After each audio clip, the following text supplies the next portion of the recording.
Hello everyone, start करते हैं आज की 5 क्वेश्चन सीरीज जहां पे हम 5 क्वेश्चंस डिस्कस करते हैं जेई और नीट एग्जामिनेशन से। पांचों क्वेश्चन रैंडम टॉपिक से होंगे, तो आप पहले खुद से सॉल्व करेंगे पॉज करके, उसके बाद ही आप सॉल्यूशन देखेंगे। So first question please solve करेंगे सब पॉज करके। x equals to a t plus b t square, आपको एक इक्वेशन दे रखी है x equals to a t plus b t square where x is the distance travelled by the body in kilometre. x तो मेरा distance हो गया, right, x is distance and unit भी दे रखी है इसकी kilometre. While t is time, t भी दे रखा है मुझे, टाइम है। Then what is the unit of b? बहुत ही इंटरेस्टिंग क्वेश्चन है और ध्यान देना डायमेंशन एनालिसिस से आपके पास क्वेश्चंस आएगा, राइट। एंड बहुत ही ट्रिकी सा इजी सा क्वेश्चन आता है। देखो कैसे हम करेंगे।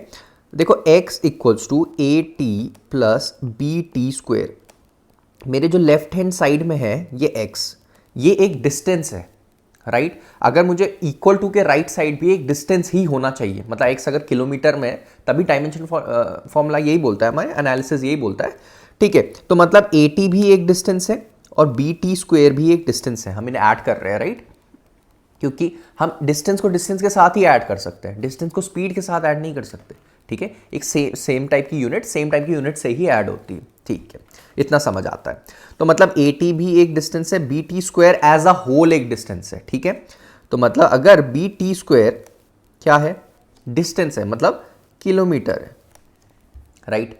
अब मुझे बताओ बी टी स्क्वायर तो किलोमीटर हो गया, टी क्या है, टाइम, मतलब सेकेंड, तो टी हो गया सेकेंड का स्क्वायर और ये टोटल किलोमीटर है, ध्यान रखना।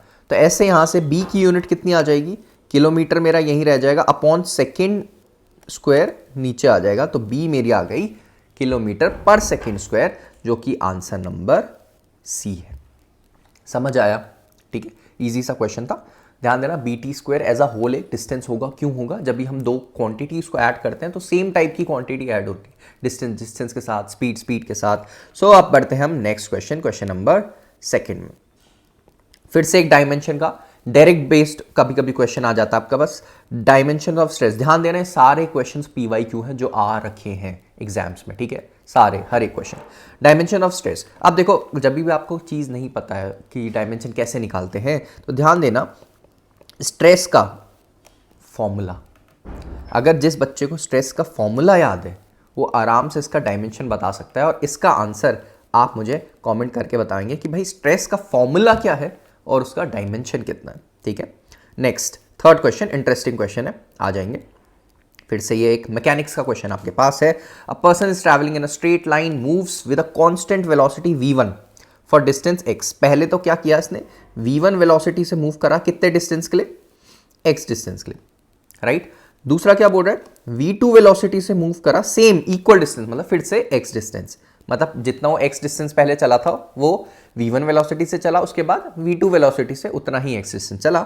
बोलता है एवरेज वेलोसिटी, तो v एवरेज कितना होता है, वेलोसिटी तो सर होता है डिस्प्लेसमेंट अपॉन टाइम या डिस्टेंस अपॉन टाइम, जो भी आप बोलो, तो टोटल डिस्टेंस या displacement upon total time, right. अब टोटल डिस्टेंस तो हमें पता है कितना है, x और x 2x, ये तो भाई सॉल्व हो गया। टोटल डिस्टेंस तो हमें पता है x प्लस x 2x, पहले वो x चला फिर x चला, ठीक है।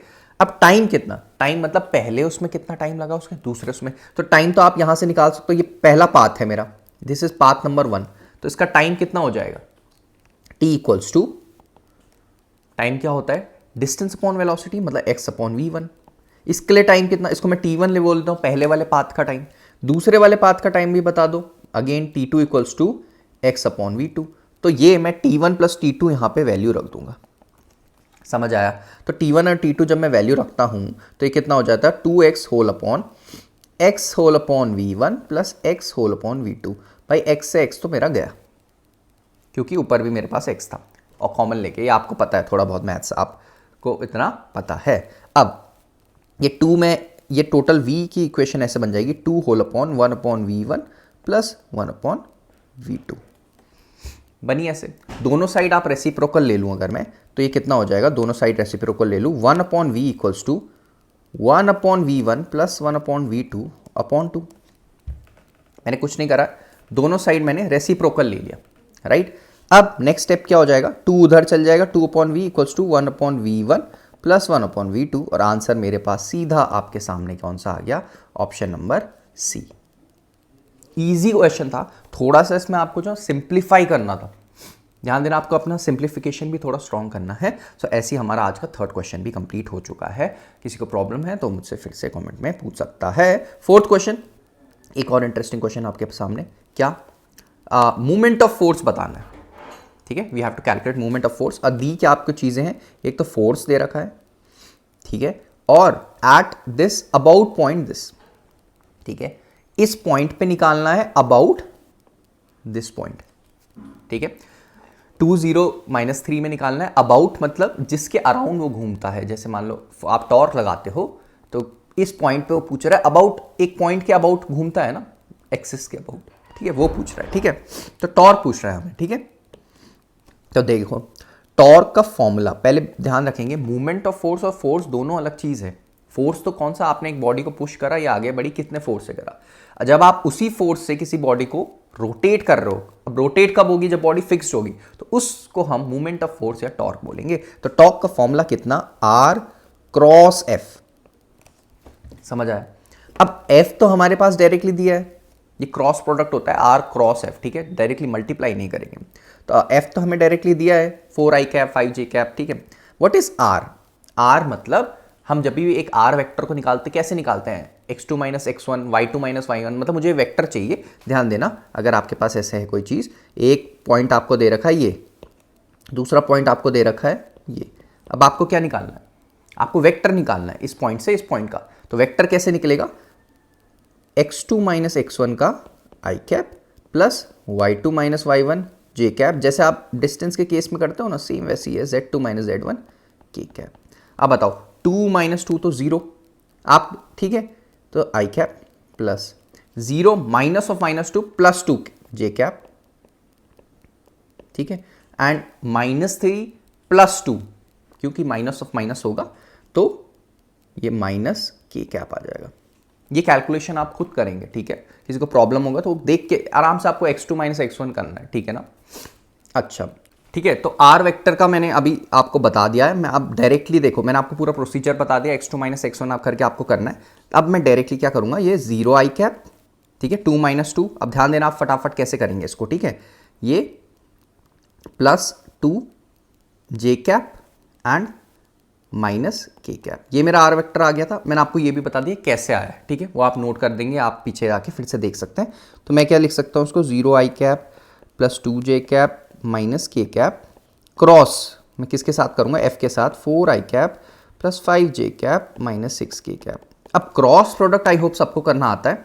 क्रॉस प्रोडक्ट कैसे होगा, हम i j k का मैट्रिक्स बनाते हैं, ठीक है। पहले मैं फर्स्ट वेक्टर रखता हूं R वेक्टर, तो कितना 0 2 -1, उसके बाद मैं क्या कर रखूंगा, मेरा कौन सा वेक्टर रखूंगा, k कैप वाला, मतलब f वेक्टर फोर्स का, ठीक है, फोर्स का रखूंगा 4 5 -6। उसके बाद क्या करते हैं, पहले मैं i कैप लिखूंगा, i कैप में क्या होगा, ये वाली रो ये वाली कॉलम आप छोड़ दोगे, तो 2 × -6 -5 × -1, तो दिस इज -12 -5 कितना हो जाएगा, प्लस का 5, ठीक है। j वाला टर्म याद रखना, माइनस j लिखते हैं, ठीक है, i वाला प्लस रहता है, j वाला माइनस j लिखेंगे, और ये कितना हो जाएगा 6 × 0 0 एंड 4 × -1 -4, बट इसको +4 लिख देंगे हम, ठीक है, +4 क्यों लिखा, ये माइनस होता है, ठीक है।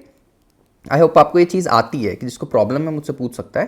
k कैप के लिए क्या लिखूंगा मैं, k कैप के टाइम फिर से ये 0 हो जाएगा और ये हो जाएगा -8, तो ये कितना आ जाएगा -7 i कैप -4 j कैप और -8 k कैप।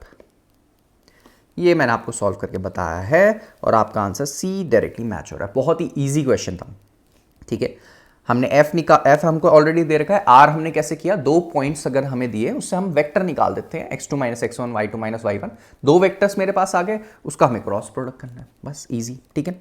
फाइनल क्वेश्चन आज का, इंटरेस्टिंग क्वेश्चन है ये भी, 5th क्वेश्चन। पॉज करके आप लोग प्लीज पहले खुद ट्राई करेंगे, ठीक है, आपको आता हो ना हो, गिवन लिखो, कुछ भी ट्राई करने की कोशिश करो, ठीक है। अब bus is moving with speed 10 metre per second, तो एक मेरी पास बस है, ये आराम से कितने वेलोसिटी से मूव करती है, 10 metre per second. On a straight road a scooterist, एक स्कूटर वाला है, wishes to overtake the bus in 100 second. भाई इस पे टाइम है मेरे पास 100 सेकेंड का टाइम है सिर्फ, ठीक है।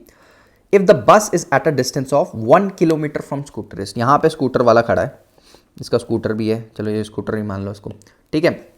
ये यहां से कितना दूर है, 1 किलोमीटर दूर है, राइट।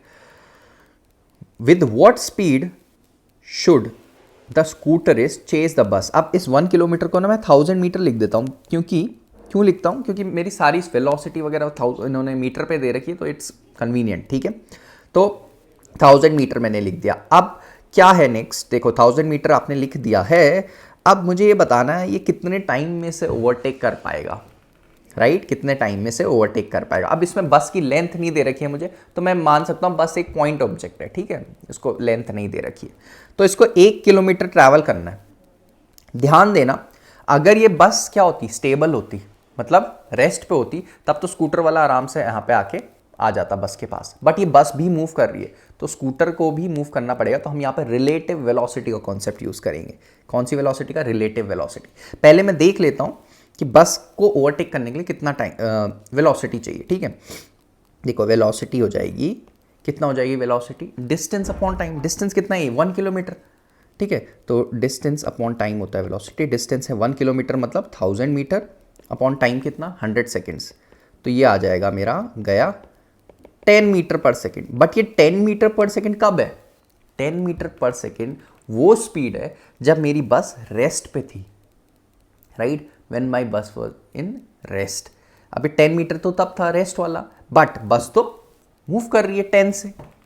तो रिलेटिव वेलोसिटी क्या बोलती है मुझे, कि आपकी जो रिलेटिव वेलोसिटी होती है वो कितनी होती है, सेम डायरेक्शन के लिए, सेम डायरेक्शन के लिए रिलेटिव वेलोसिटी कितनी होती है। मैंने आपको बताया भी था, ये आप प्रीवियस लेक्चर देखोगे, मैंने पूरा एक्सप्लेन करा है। जब भी दो ऑब्जेक्ट सेम वेलोसिटीज जा रहे हैं, उनकी वेलोसिटी माइनस होती है सेम डायरेक्शन में, तो v1 माइनस v2, हम माइनस करते हैं दोनों की वेलोसिटी, तब उनकी रिलेटिव मतलब नेट वेलोसिटी आ सकती है। आप रिलेटिव को नेट वेलोसिटी बोल सकते हो। तो vr मेरी कितनी आएगी, मुझे तो रिलेटिव निकालनी है, राइट, मुझे कैसे निकालनी है, रिलेटिव निकालनी है, तो vr मेरी हो जाएगी v1, ठीक है।